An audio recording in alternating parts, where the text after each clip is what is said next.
Alrighty, what's going on, Macro Perspective peeps? I'm really looking forward to this episode. Today's episode is a great connect. We've had a previous guest on, Laura Timbrook, and health and wellness coach.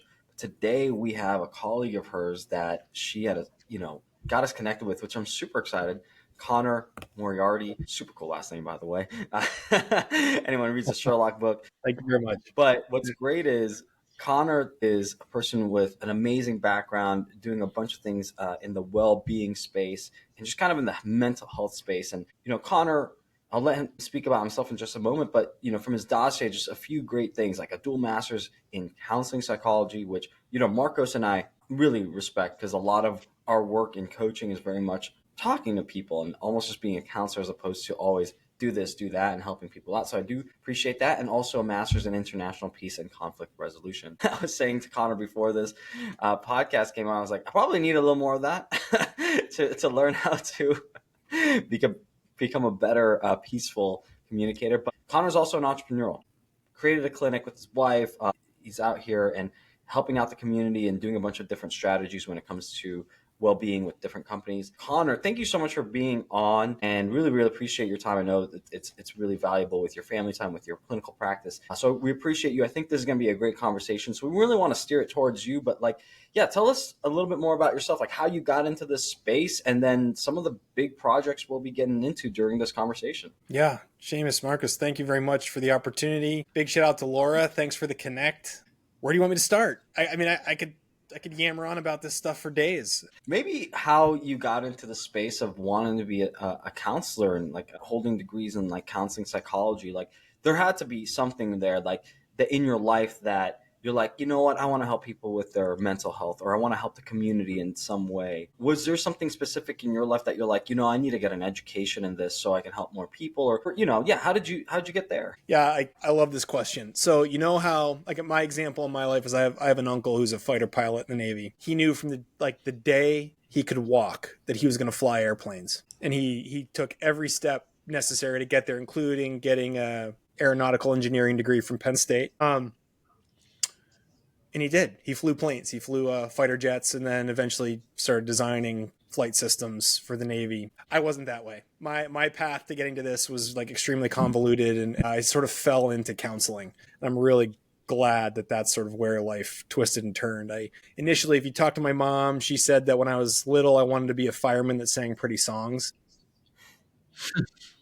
Which wouldn't have been a great career path for me, consider anybody who's heard me sing knows that would not have really been a smart career choice. And then it was marine biology. Always loved the water, wanted to learn more about critters in the ocean. And then I hit organic chem in college, and it kicked my ass. And that's where everyone usually yeah, my poor chem professor, to this day, Dr. Falcone, holds this very warm spot in my heart, because he was so patient and so kind.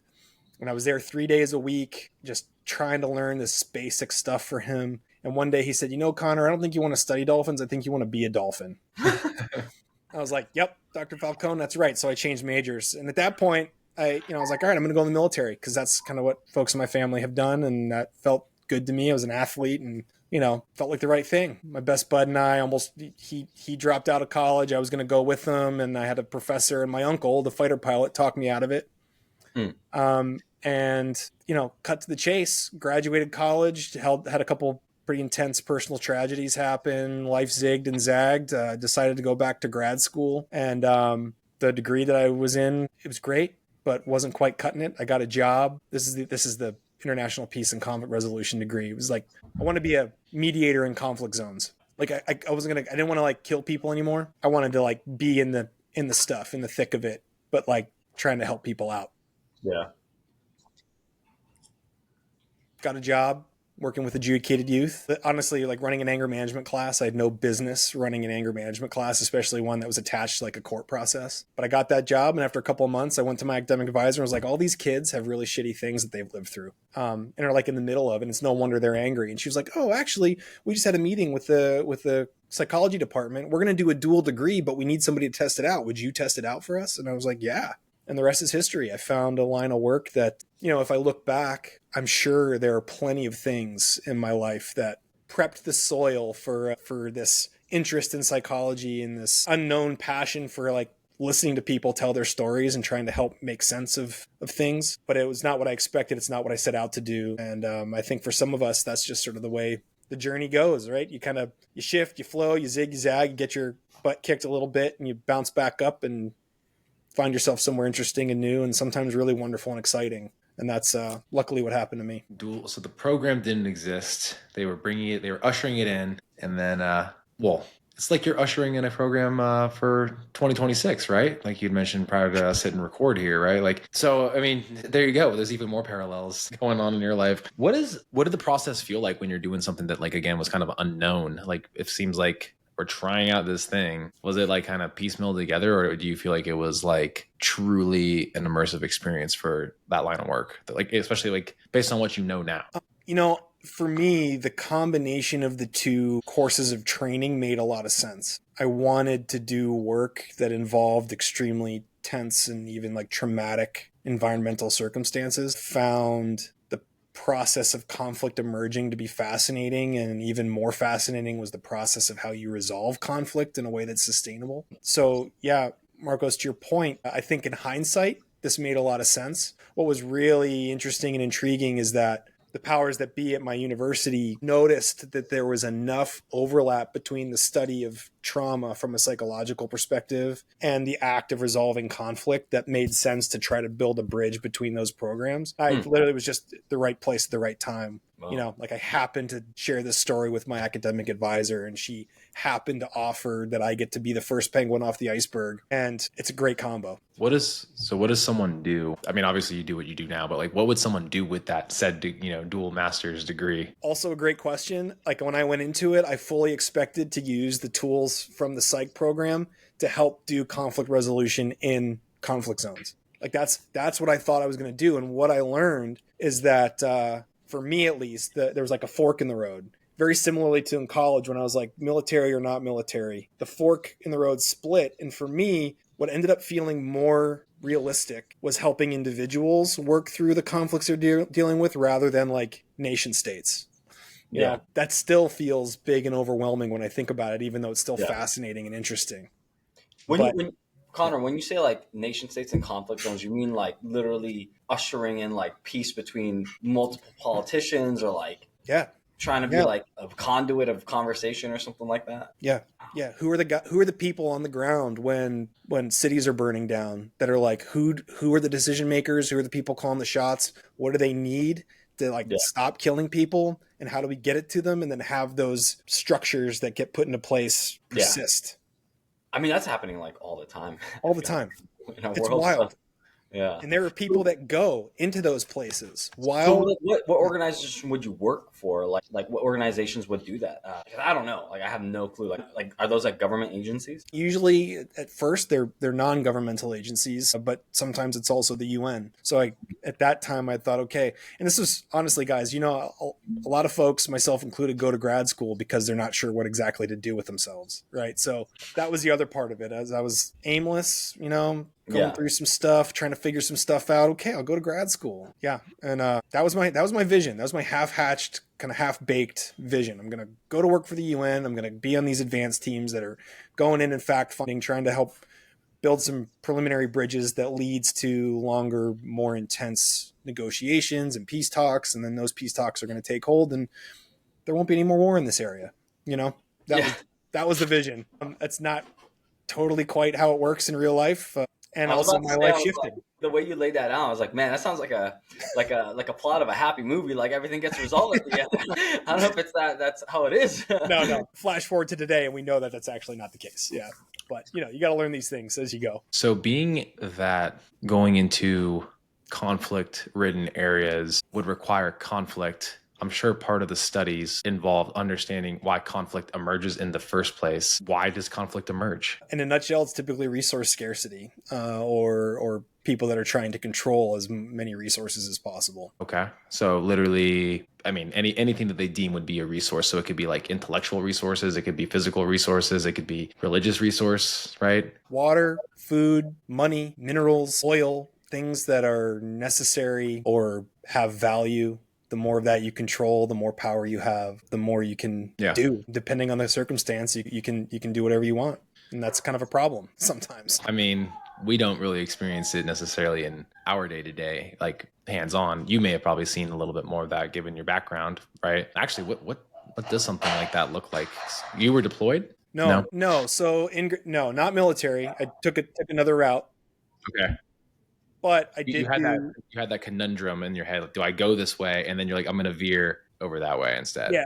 Okay. When marine biology fell away from the list of possibilities because I couldn't figure out how freaking electrons from a couple different elements interact to create molecules. Covalent bonds. Give me flashbacks. Stop there, dude. Just stop. He's having some PTSD right now. God, I'm like, let's stick to my stomach. And I'm like looking at chemistry texts and banging my head against the book. Yeah. I had to choose if I was going to go in the military or if I was going to do something else. And I just lost my train of thought. See, Marcos, you got me all hot and bothered. You go into it sounded like you went into more of like working with the individuals. So did you go to like a clinic? Yeah. I remember. Okay, thank you. So in grad school, in the IPCR program, we got to do field studies. So with a couple of my classmates, sometimes in larger groups, we would go to post-conflict zones. Northern Ireland being one of the ones that I visited a couple of times, mostly in Belfast and Derry, which is interesting because I have some family ancestry from back there. So that was pretty cool. It was kind of a double whammy. Got to reconnect with the old sod and also do some really cool research. Went to Ukraine pre-annexation. So that was pretty awesome. Did that twice. Really getting to talk to people from all of the sort of ethnic groups that were embroiled in this conflict to begin with. And then, trying to understand how they're maintaining some semblance of peace and calm, despite there still being tension oftentimes. And then I got to go to Rwanda. That all three of those places sort of speak for themselves in terms of the intensity of conflict. So we're talking about like not being directly in a conflict zone, but seeing the lasting damage and the incredible healing that had occurred as a result. Now, in college, I was studying in Ecuador when the country was overthrown. So the government was overthrown while I was down there. That was an active war zone. How did you get out?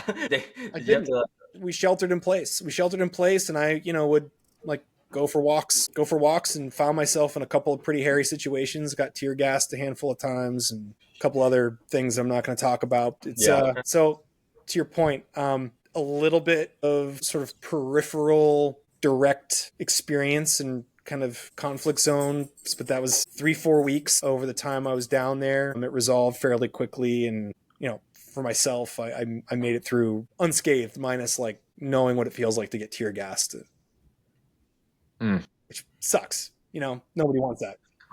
But I guess ultimately what that led to was an appreciation for just how impactful physical and psychological trauma are on how people move through their lives. That became something that felt a lot more salient, and that I felt like I would have more ability to impact on a micro scale with individuals versus societies, countries.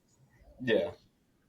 It felt like a challenge that I could approach and actually do some good for, even if it was just kind of with individual people versus cities and countries. So then bringing it to the mind, and like you just said, those kind of like moments that are kind of being held, how does that impact you in terms of, are there certain, like, I wouldn't call them biases, but like almost biases that you would kind of look to try to bring out with individuals you're working with due to some of the things that you got to experience from these experiences? Obviously, it shapes you in a different way, because I wouldn't know what getting tear gassed feels like or being in a hot zone like that. We've talked to some clients that have had family in it or maybe have been a part of it as part of their past, but do you feel like this helps you relate with people that are dealing with more trauma? Yeah. And I think that's where the intersection of those two lines became really clear for me. Is I do well when things get really intense. When shit hits the fan, I tend to get really clear and present. And that's a strength. I think it would have served me in the military. I like to think it would. It definitely serves me when people are in really extreme distress. We could just keep it rolling, Marcos. We'll wait until it comes back, and we'll just say about 30 seconds edit here. Guys, I don't know if you can hear me. I think I froze. I think you guys froze. Am I back?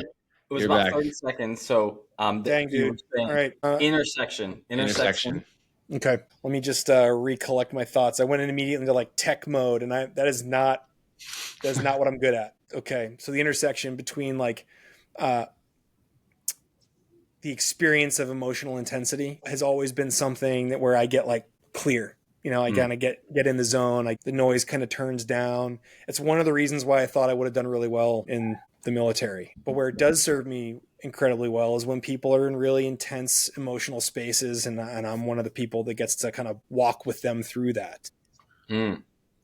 So there is incredible similarity with, maybe similar outcomes. You would hope that when folks get deployed in the armed services, they're going because they want to end conflict, sometimes because they've got to go through difficult stuff and create spaces where people can't do violence anymore. Sure, I get that. I feel similarly when like someone's going through some really terrible stuff. They've survived quite literally sometimes atrocities, and are trying to find their way out of that darkness and find their way through what can be an extremely exhausting weaving maze, where there's there be monsters as they're walking through their life. And it's good. It's a strength that I've come to feel very confident in, to be able to be calm and be present and kind of help problem solve in a way that lets people feel like they can remember how strong they are. It's cool. It's magical stuff. And really, like I said before, like I never would have predicted it. Never would have thought I was going to be a therapist.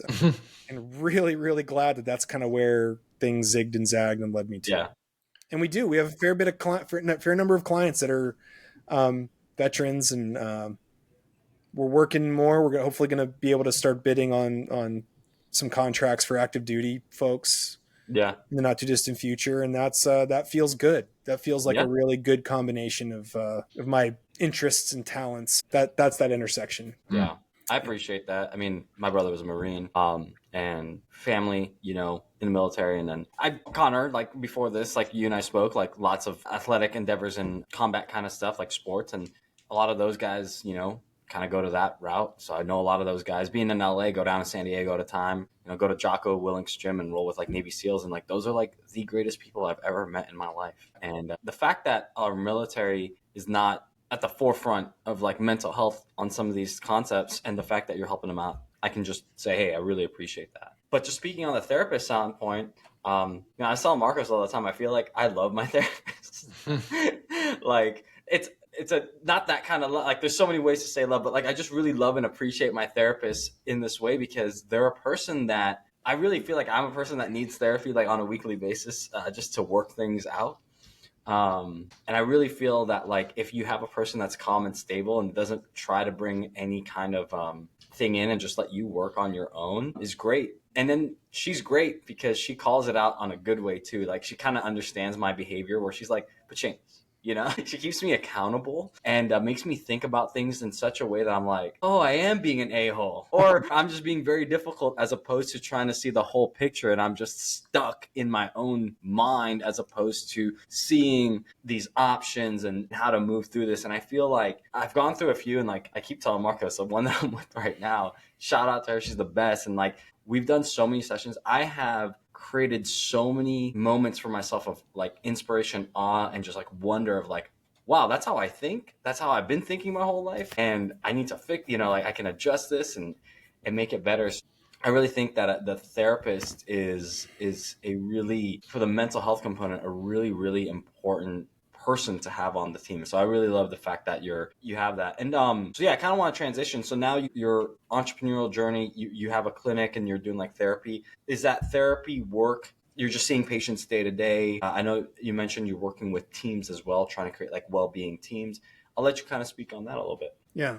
First of all, I appreciate that you found therapy to be really useful and that you found a good therapist. At our most basic, we're emotional dumpsters. If we're doing our job right, people come in, they just unload, we take it from you, you get to walk out a little lighter. Beyond that, we're really good. We're supposed to be good at like finding patterns. And if we're really good, we're taking the garbage, we're helping point out patterns, and then supporting people as they kind of walk through those, undoing some of those patterns or replacing them with things that are much more useful. Yeah. But in that, it is a industry that has a really difficult, a lot of people don't like therapy. So this brings me to what Reset Outdoors is. You know, it was really born out of my own burnout process, working at a publicly funded community mental health clinic that was run by folks that had no business being anywhere near that kind of work. It was an extremely toxic place to work. Mm. And I loved the work dearly and felt miserable going every day. The time that I was with my clients in the office were great. And the time that I was out of the office and having to deal with my bosses was like terrible. So I got to the point where I was like, look, if I don't change the way I'm doing this work, I'm going to burn out and I'm going to run away into the woods and I'm going to become like a blacksmith or a carpenter and I'm never going to talk to people again. And, you know, that might be great, but I still feel like this work is meaningful to me. So I got to shift the way I'm doing it. And, you know, struggling with burnout, you know how it goes. It's insidious. It sneaks up on you over years. And before you know it, like you think you're going crazy and there's something wrong with you. And, you know, one beer at the end of the night turns to 3 and you're snipping and angry at people who you love more than anything. And it's just sneaky, messy stuff. And I had a friend say, hey, come on, let's go, you know, which is shit that I love to do and have always loved to do and hadn't for years because of this, you know, burnout clouding my vision and clouding my processes. And we were out in this lake and I remember it. I mean, again, like I remember this very clearly, but you know how memory is. And sometimes you can polish it and shift it a bit. But in my memory, we were out in this lake. We've been out for a couple hours. It was a late summer evening. And I remember this like breeze coming over my shoulder and just watching the ripples form on the surface of the lake as the wind kind of skipped across. And then on the far shore, saw the canopy of the trees move around. And then a couple seconds later, like the sound of the canopy rustling in the breeze made its way back across the lake. And I was like, I feel better than I felt in a long time. Like, why are we not doing this with our clients and our colleagues? And that was the seed of like what Reset became. So I started doing some research. At that time, I still could log into, you know, the library resources using my grad school email login. This was years after, and they hadn't caught me. They've caught me since. I can't get back into that stuff anymore. You gotta pay the tuition, the alumni fee. I know. That's nonsense. Come on, I paid my dues and my tuition. So point is, I dug into the research and found this mountain of really high quality, reputable studies that just showed how good it is for us as humans, for our overall health, but especially our mental health, by spending time outside. Mm-hmm. And that sealed the deal. It was like, all right, this is what we're going to do. And we started Reset with the idea of giving people the option of taking their sessions outside. And this is because a lot of us don't like sitting with a stranger in a room, spilling our guts, going through like reliving our deepest, darkest, scariest moments. It's not the first thing a lot of us think of when we're like, oh, man, I got to get over this. What am I going to do? I'm going to relive the whole thing with a stranger in a random corner somewhere. Connor, speaking to this, though, Connor, are you aware? I have to look into this. Let me ask Grok real quick. Supposedly, kids get less time outdoors in the modern world than prisoners. Yeah. You know how long Marcos, you have a son, right? Or I have a kid. I have a son and a daughter. Okay. How much recess time do you guys get out there on the West Coast? Bro, okay. This is a great tangent. Not enough. My son only gets to go out and play before school on Monday, due to being short-staffed at his school. Yes. I remember you were talking about this before, Marcus. I didn't know it was that bad. What the hell? Oh, well, they also had to cut members of his school and other schools nearby because they fucked up the budget, which is like, okay, like really? You don't know how to allocate money for your resources for your students and your staff? That seems like a really bad oversight. I mean, don't get me into like my thoughts and theories about people in education, because I'm good at math, Connor. Like my degree's actually in mathematics, but certain things in math like never made sense to me for the life of me, and it's overly convoluted. And the fact that people's like, well, there's a different type of accounting for that type of business doesn't make any sense to me. Like they do accounting this way. I was like, well, the line items that you spent here and that you brought in, don't they just add up? Shouldn't you be able to pretty easily calculate that? But like, no, that's not how it works. So my son gets recess, quote unquote, again, in the morning for 20 minutes on that one day. And then I believe they get about 2 10-minute breaks potentially in their day if the teacher wants to do it, which I think he does pretty regularly. And then their lunch is like, man, maybe 30 minutes in total, maybe 25, where it's like 10 minutes to eat and 15 to play. It's not enough time to play and spend outdoors for a kid, especially ones that, and this is where some of my other parent friends and I will strongly disagree. The job of a parent is to hopefully put them in a system or a school where they can have the ability to be a kid, where they're going to learn through playground bullshit and make mistakes, because that helps shape, in my eyes, their psychology. And like you just mentioned, those very deep rooted moments of like childhood. I remember being in preschool and getting a lesson, right? Like I just remember there's something etched in my brain about this moment of being at La Petite preschool, and I still drive by it all the time, right? And I remember the smell of the wood chips that were there, and I think I pushed the kid over on a bike at like 3 years old. And my parents like coming in, and afterwards, I kind of got in a little bit of trouble. And like your son was being too rough for the day, right? But like, why do I still remember that smell? Why do I still remember like just I know I did something wrong in that point, and this like is like burned into my brain, you know? Also, the instance where again, moments and thoughts about being on a playground. I did like a 360 or went around the bar, whatever the gymnastics term is. I fell off of it and like knocked the wind out of me, and I got to go home early that day because they're like, your son hurt himself on the playground today, and I was like. My dad was like, "What happened?" I was like, "I got the wind knocked out of me because I was flipping around the bar." He's like, "Don't you ever do that shit again?" But So now whenever you smell wood chips, you feel like you're grounded, and anytime you see some sort of horizontal bar, you want to run into it so you can go home early. well, and this is, I mean, also for me, I dealt with some anxiety with particular feelings of like my own internal self for over a decade. I mean, like it still kind of like haunts me a little bit. And this is, me experimenting with some psychedelic mushrooms when I was like 17, and my mind. Oh no, Marcos, you said 17, and then it kind of just split out for a second. Oh my god, dude! It did it again. Hold on, it went to the other microphone, didn't it? Yeah, yeah. The camera switched too. That's so Thing. bizarre. Unless my camera died. Wait, My, is it the my right microphone or is it the bad camera? the microphone sounds great.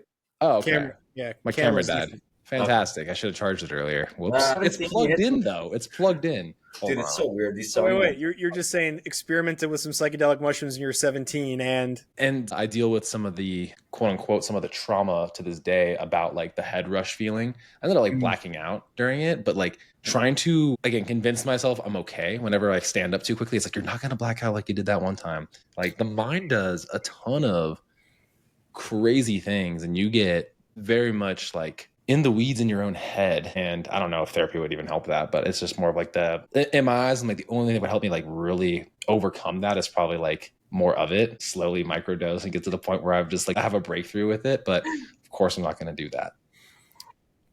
I mean, there's all kinds of interesting research about the impact that psilocybin in particular has on re-knitting some of those neural pathways potentially. So I don't know, man. Your instinct may not be off, but it also may not be the right path for you. But I think what's interesting is we started off talking about how like kids don't get enough time outside, and they don't. To your point, like it's the same where we are. Yeah. Our kid's lucky to get 25 minutes a day, and it's optional to go outside. 20 minutes of recess, 25 minutes for lunch. And the current, this might be a little outdated at this point, but I think a year ago when we looked this up, a sort of recommended amount of unstructured playtime for kids, which is linked to not only their social interaction, their ability to grow empathetically, but also perform at like high academic standards. Yeah.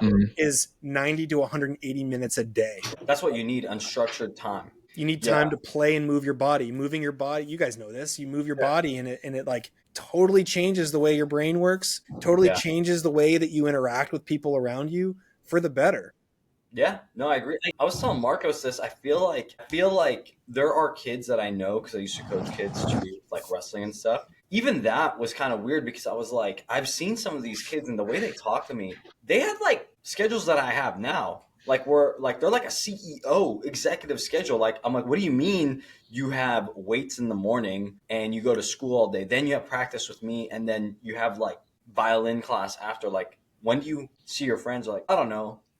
I was like, You know what I'm saying? Like, I feel like it's like a double-edged sword. Like, we need some unstructured time, but then there's people that are like, no free time. Like, you know what I'm saying? Like, no moments to have free time, you know? Yeah. And this is like, so kind of coming back to this idea of like, where does reset fit into this? Like, Yeah. this is why we started Reset Outdoors, was because a lot of people don't want to talk to a stranger in a room about all the horrible, terrible shit they've survived.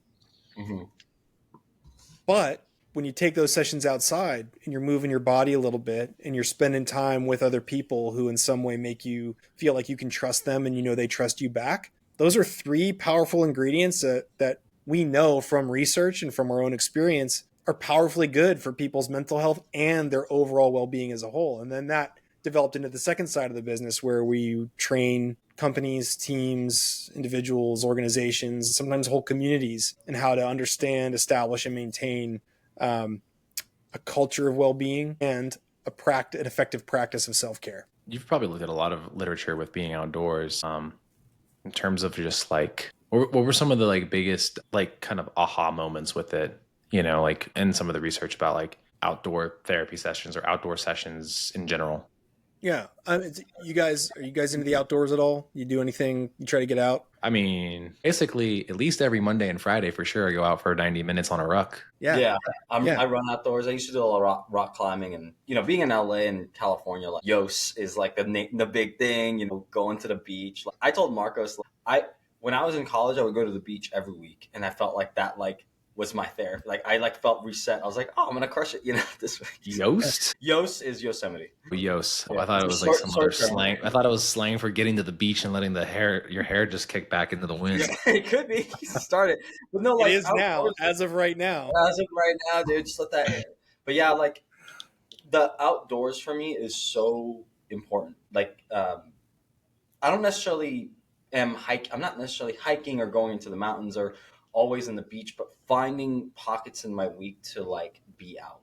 You know? Yeah. Yeah. Well, so here, you know this then. You felt it. What kind of blew my mind open, and this is sort of because it was a combination of burning out like crazy and not knowing what to do about it, and then having like serendipitously a friend be like, hey man, you need to get out on the lake and like chill the fuck out. So let's get out in the lake and you can chill out. Yeah.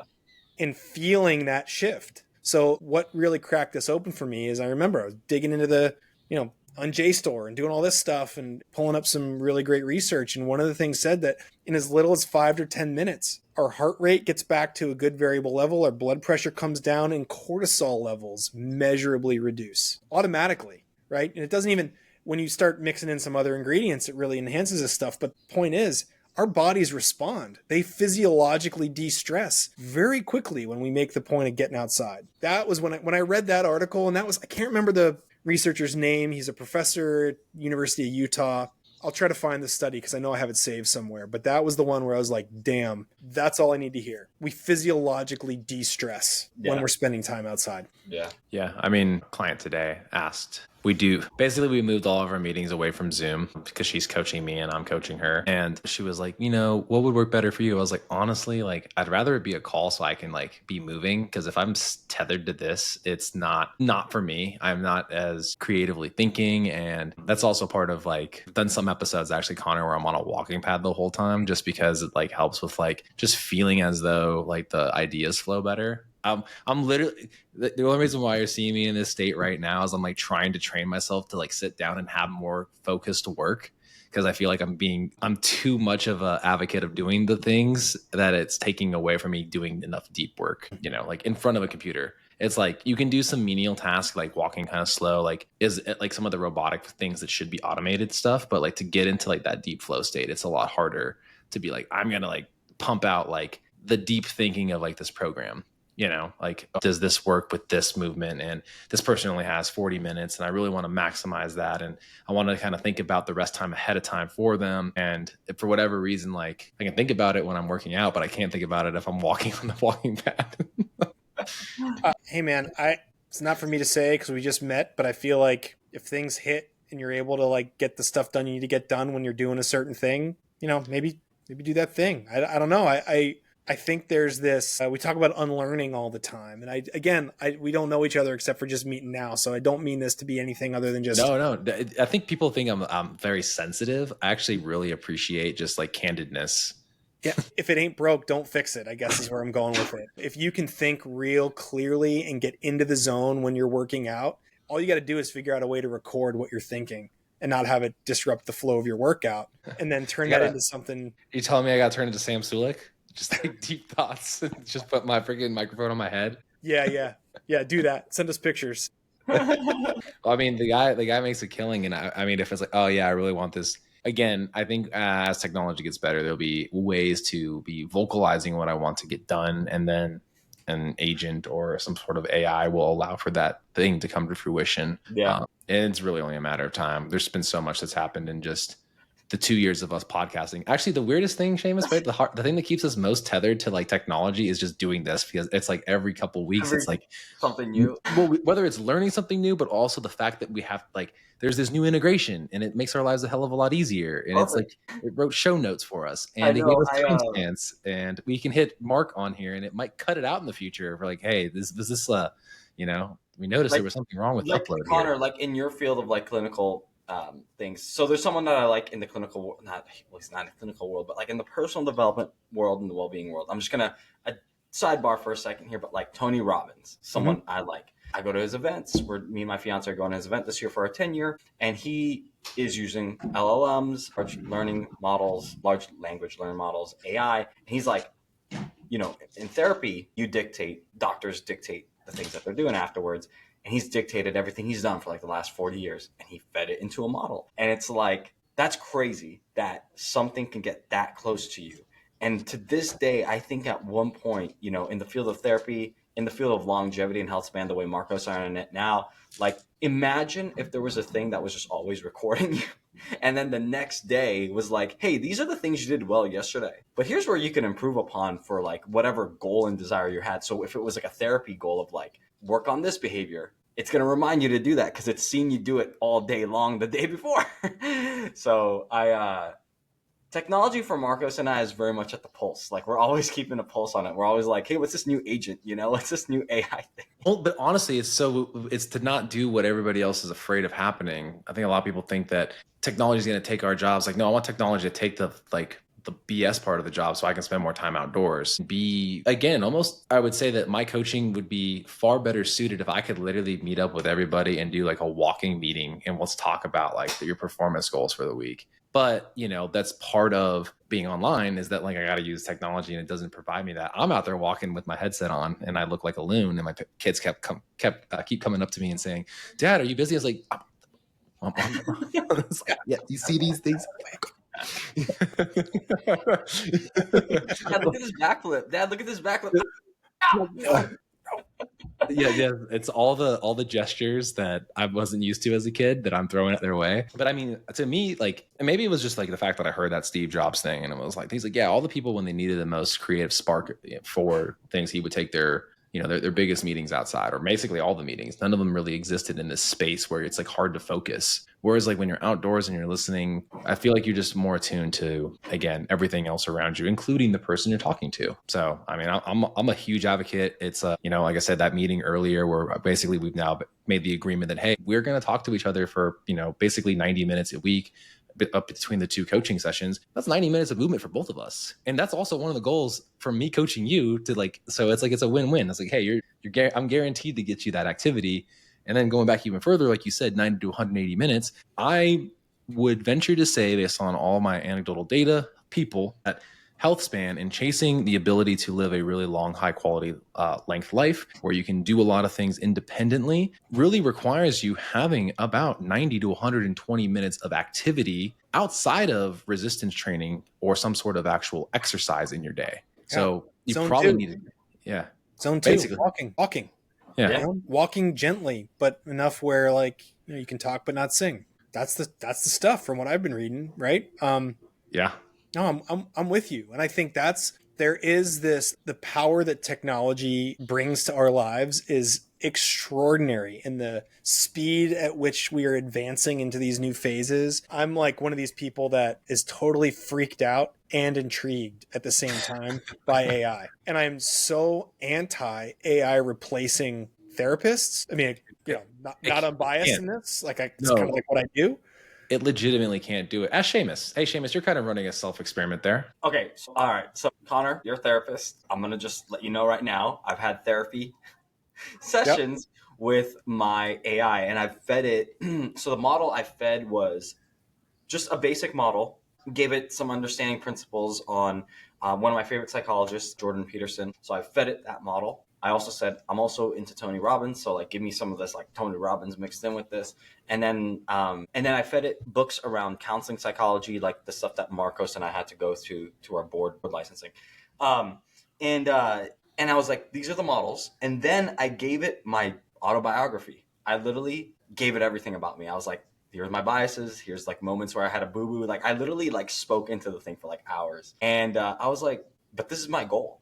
And what do you think I should do? And it literally ripped me apart in a good way. And I told Marcos the next day, I was like, dude, I've been talking to this thing for like a week. This thing is like calling me out. And I've never like, it literally said this. And this is the thing that like made me kind of go like, gosh, you're absolutely right. And I hate that you're right, but I need to do it. And it said like, Seamus, you're doing a lot. Like you want to have this success. And Marcos has called me out too. Marcos doesn't need an AI to call me out. It's like you lack systems, you lack clarity, you lack this. Like you're not focused. You're doing a lot of things because you're ambitious, but you're not focused. And that's rough. It said that, and like Marcos is like, I told you the same thing. Like you're not listening to me. Damn, take it easy. Yeah. And then and I was like, damn. But it can't.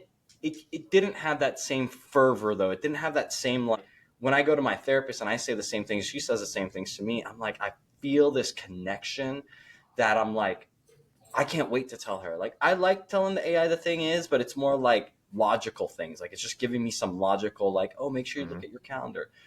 What my therapist gives me is this perspective that I'm like in awe, in inspiration, in like, sentiment. Like, I'm like, oh, this is life changing. You know what I'm saying? Like, I don't think AI has gotten there or will get, I don't know. One might describe it as the soul. It's something. Well, I don't know. I'm trying to find a metaphor and an analogy, and I think it's sort of like micronutrients in organically grown greens. Those things don't exist in conventionally farmed spinach. I'm stretching here, but point being, there is a ton of potential. Like AI as a tool, technology in general is supposed to make our lives easier. It's supposed to take things off of our shoulders so we can spend more time doing things that help us feel connected and capable and engaged with our lives and the people around us and the world we live in. I remember like 7 years ago being a part of a pitch competition, and the group that ended up beating us out created an AI model that was going to be like a call-in line for people to call when they were in crisis to like de-escalate and then determine what their next line of care was going to be and then refer them to it. And I remember being like, this is bullshit. And now, seeing how these models have advanced, they're pretty damn good. But there's something missing. And we don't know what that is. And that's the part where it's like, could AI be an effective emotional dumpster and an effective like pattern finder? Yes. But is it going to have us feel, most of us at least, feel connected and seen and heard and understood? I don't think so. And so the other like bridge that I can find that feels similar kind of metaphorically is there's research now that kind of shows that social media, and especially its impact on youth, the reason why kids are feeling so out of whack is because we feel like we're connecting, but we're not. Mm-hmm. We're getting some brain chemicals that make us feel good without the substance that needs to be underneath it to really let us feel that we're seen, heard, and understood. And that gap between those two things is where a lot of distress takes root and grows. Yeah. It's this like surrogate. It's like a surrogate. And it's like the first thing I thought of was the movie Her with, came out like 12 years ago, where he's like dating like an AI, Scarlett Johansson AI voice, and like they're like dating, but she's dating like 750 other plus people, and it's like he's just a number. And it's true. Like there is this connection that is created, but it's not this deep rooted connection that is probably what we're really needing. I think another analogy that we could kind of throw is like in Marcos and I's field is like, you're aching for the ice cream and the dessert, but what you probably needed was some true nutrients. And then if you ate like the real plate of food, you would have felt nourished, and you may not necessarily chased that sugar high because you're like, I feel good. And I think it's like, it's this false sense of like, it's chasing the dopamine, not getting the serotonin. You know what I'm saying? Right. Right. I think what you kind of said there though, like, and like I was kind of alluding to with the soul, and there's something about the imperfectness of being human that I think other humans can glom onto. Like the fact that this model that Seamus can build can theoretically call out every little issue he has about procedural stuff and audit it is one thing. But I think what a professional like yourself brings out is something that just can't necessarily be replaced. And it's like that feeling. Because I mean, I think Connor, I mean, obviously you're a practitioner of therapy, but do you also have a therapist yourself? Okay. Her name's Pam. She is absolutely incredible. Yeah. Three times a month, twice on my own and once in couples. Look, in grad school, one of my most favorite professors said, never trust a therapist who doesn't have a therapist. And I took that to heart. We kind of say the same thing in coaching land. Like, Yeah, coaches get coached. All coaches need coaches. Yeah, so yeah. I think there's something to that. And I forget the other person that I think had a really great way of explaining just like learning in general. It's like being like, you need like 3 levels to it. You need to find a mentor for yourself. You need someone that's at the same level and someone that you're teaching, kind of hierarchy of the 3 in order to probably really feel like you're in a really good place with your life. And it was somebody out of like a fight camp that was like describing like, hey, I have like, there's a sensei, there's me, and I have my peers, and we're all kind of throwing down together. But then I'm also teaching people that are lower levels than me, right? Black belt, second degree regular black belt, and then someone that might be a brown belt or whatever. And I was like, there is something to that. There's like almost like this like kind of carnal desire for that. And that one really resonates. So I try to have things like that in place too, because it's like, if I want to go to where that person is going to, maybe they would teach me. All right, cool. I have me and Seamus. That's why we do this. Like we're at the same level, both trying to figure the hell out. And then teaching, it's like for us it's going to be different things. Me, it's like the youth and families, and Seamus is definitely higher performers or other people like the hybrid stuff. So, the mind does a lot of this weird stuff. And where I was going with this was that they tried to run nothing but an AI health clinic as a quick care, like an urgent care that was all done with an AI model here recently. It tanked. That was Forward. What's that? That was Forward, I believe. Forward. Okay. Yeah. Yeah. You even know the name. Yeah. I just read the article and I was Dude, like, it was like I think they dropped like 34 billion. I don't know. It was in the millions to billions or something like that like they lost out on. and there's just like, again, it's crazy to me that like something even in today's world that's really important for people is like bedside manner, right? Like that ability to, again, have that. It doesn't even matter. Like at this point, we know that the physician is reading with some sort of AI model to like help interpret and understand and maybe find and help them with their experience. Plus that, like it's like a super tool, right? But then we also have to come to terms with like people that are being taught right now that are going to become physicians in 10 years are definitely learning with nothing but AI to get through their tests. So how are they going to explain that information and have that kind of manner, that can hopefully make people feel like, sleep easy at night, and I think that's something, that's really unique. And the therapy sessions, I only ever had therapy with, How'd it go? No, just kidding. it made me realize it made me real lever ass. As if I'm being honest, I was like, Then maybe it worked. it did, but I did feel like I would leave the session with this like big weight off my shoulders. Like, oh fuck yeah, I finally said was on my mind, and but I never did it for myself. Like that's the one thing I haven't really gone into. Though coaching does kind of feel like that because it's like if you're chasing a goal, But it's interesting. You even mentioned that with the couples thing. A client mentioned that here recently, how that's something that's really helped his marriage out in a big way, and made me consider like, hey, maybe we need like a third party person because. I mean, as much as my wife and I try to communicate as best as we can, it's been 8 years, like we kind of know what to not say, to not set each other off anymore. So maybe we need someone there so we'll say those things and be like, oh, I haven't been thinking of it that way, and I could be doing that thing better. So that's actually on my agenda. This was uncanny. You use serendipity. That's usually Seamus's That's word. usually my word, Connor, but you said it, so I had to like take that. It's a great word. It's a great word. Yeah. But I mean, the combination though, outdoors and therapy. Is there okay? Do you have people here? I mean, granted, it's hot as hell at times. I've been probably wanting to do outdoor resetting outdoors, I should say, or reset outdoors. You get a tongue twister there.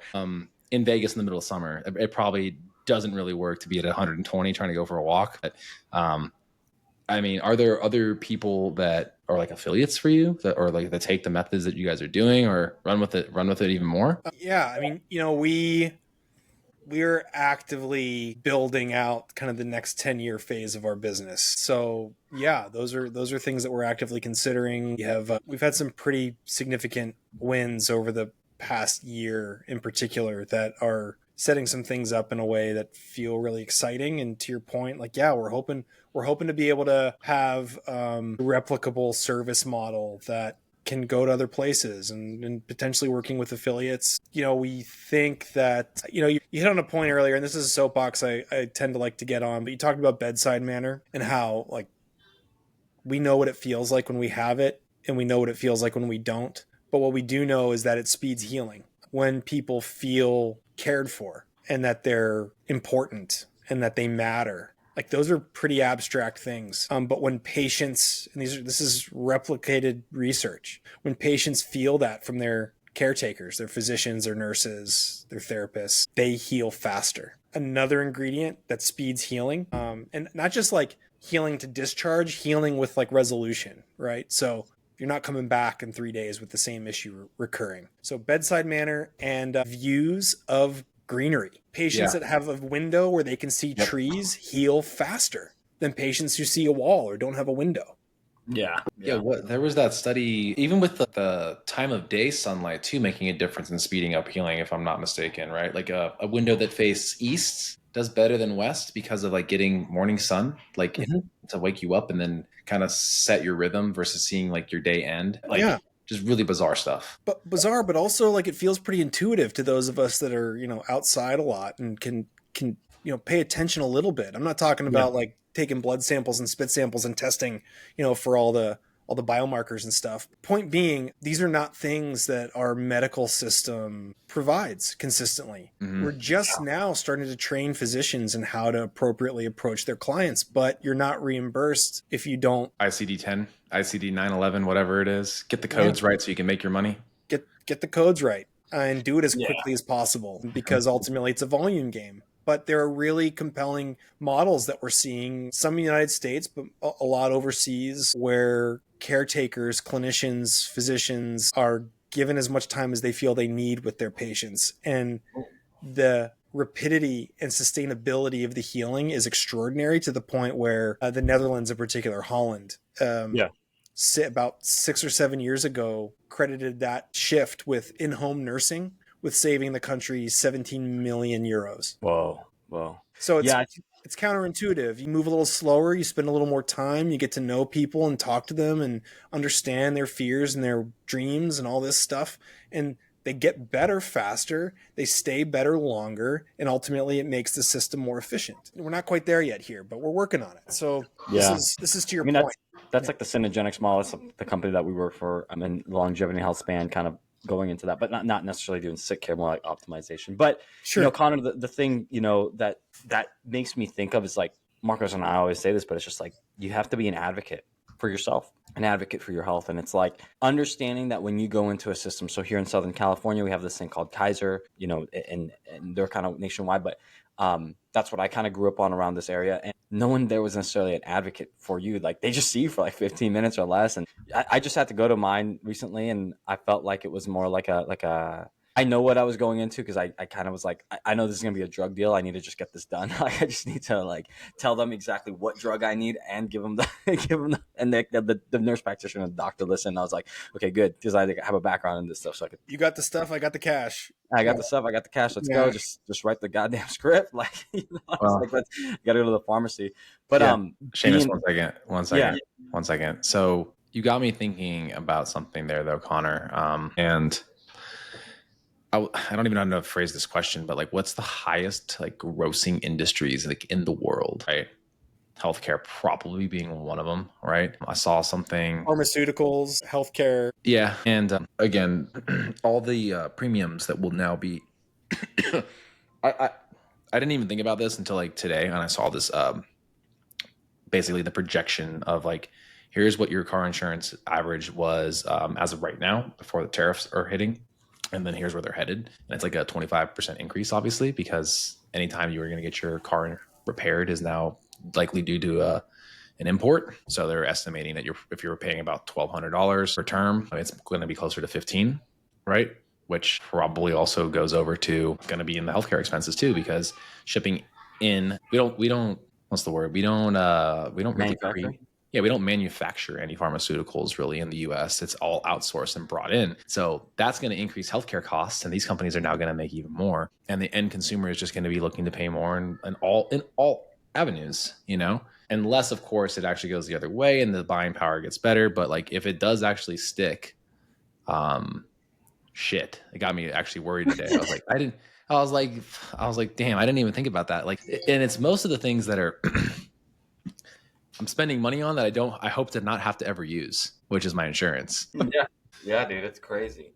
So honestly, man, I lost you for about 22 seconds. You're good. It's fine. All right. It was more of a deep thought. Seamus got it. So Yeah, I can't wait to hear the playback. I'm gonna transition us because we're over an hour. I wanted to kind of get your thoughts on that big project you're doing now with Reset Outdoors and this other side of training teams, and just kind of direct you there. Speak about that for a few moments, and we can kind of just chop it up and end there of this big project that you have. I think it's like a well-being project. Talk about that and how people can support it and what that looks like.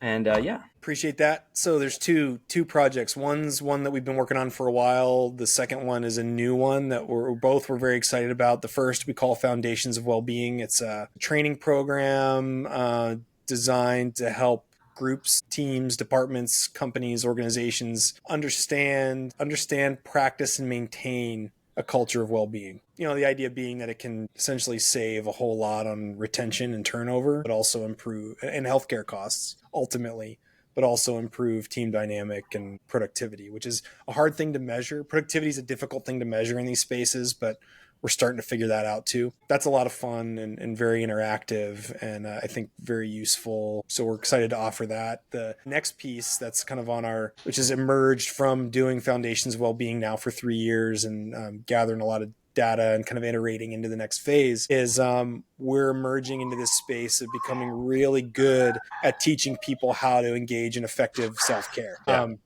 And this goes in line sort of with this idea of like bedside manner and like seeing trees out your window. What are the things that we know help people stay healthy longer or get back to it if they've been away from it for a while? And, newsflash, like it's not a skill set that we're taught. It's something that we have to figure out, and it's not one size fits all. So that's this amazing puzzle that we found ourselves in that we're leaning into in a big way and have some pretty cool programming that we're delivering now. We have done quite a bit of research into this to make sure, but I'm never entirely certain, which I think is because in grad school we're taught as therapists to never be 100% sure about anything. But I think we're the first, we've developed the first experiential self-care curriculum that will be a 4-credit course at the college level. So we're rolling that out. And then in the meantime, we've developed a video training program. Cool. The title we're still working on, but the gist of it is it's an asynchronous experiential self-care training course specifically for teams and organizations to allow for a couple of things, for people to have the space and time to start to practice the things that they know work for them with some help. Like we'll help them with that, but also to like help organizations measure that as people practice these skills and put them into play, how does it impact a bottom line and how does it impact your goals as well as your team dynamic? It's cool. It's fun stuff. It's a combination of all these things that we've been talking about. We're pumped, and I'll be excited to like keep you guys updated as things emerge. I love that. And the first thing I thought about was the healthcare system because I had a speech in New York. And the opening speech was about the fact that in the healthcare system, there is no space. You're in the emergency room, someone passes, and the first thing you do is just you just have to handle that. And then the next thing is you got to go to the next person. So it'd be really cool to kind of see this technology and this kind of, not technology, but the systems, these protocols in a space like healthcare system where, you know, people are passing and the teams, the physicians, the clinical teams are not having the space to manage their burnout or manage their issues. But yeah, it's going to be great. Marcos, maybe you just kind of closing out here and we'll lock it up. Yeah. Well, as always, everybody that made it through to the end, everything is linked in the show notes. You know, we got to thank Rachel for that because she goes above and beyond to make sure that all the details to help link things out are there. And we continue to, you know, strive to make it better and better so people can access the things that we're talking about, or, you know, get to the place where they can access the things, right? If they're still up and coming. Additionally, I feel like, you know, Connor, I feel like we're just, again, scraping the surface, and, you know, we're more recently starting to bring back people we've had on early on. And I think a deeper rooted dive in the future with how those things come to fruition. And again, being able to, again, it might be a corporation or it might be yourself wanting to kind of dive into more of those kind of self-utility tools that you guys are helping provide. I think that's amazing. I know modern education is you taking advantage of people putting their brains to work and providing it in modules like these, you know, and it's a great way to support and get understanding that is obviously going to be a master's or PhD level thing, but distilled down for, you know, that of, you know, usually like an 8th grade level, because that's literally what any like course I find is trying to target and do. If you want to get into the weeds, you can get into the weeds. You can go to you know, school like Connor did. But at the end of the day, being able to actually take what he's learned after school and what he's found to be the most efficacious dose of applying the stuff is there. So Connor, again, thank you, man. Everybody else, if you can drop us a follow, drop us a like, you know, follow Connor's page. I believe it's Reset Outdoors for the social page as well. We'll have that linked, and we greatly appreciate that, because our goal with this podcast is just to drive more people to more people that they might need help with. So until next time, Macro Perspective peeps, we are out. Thank you, guys.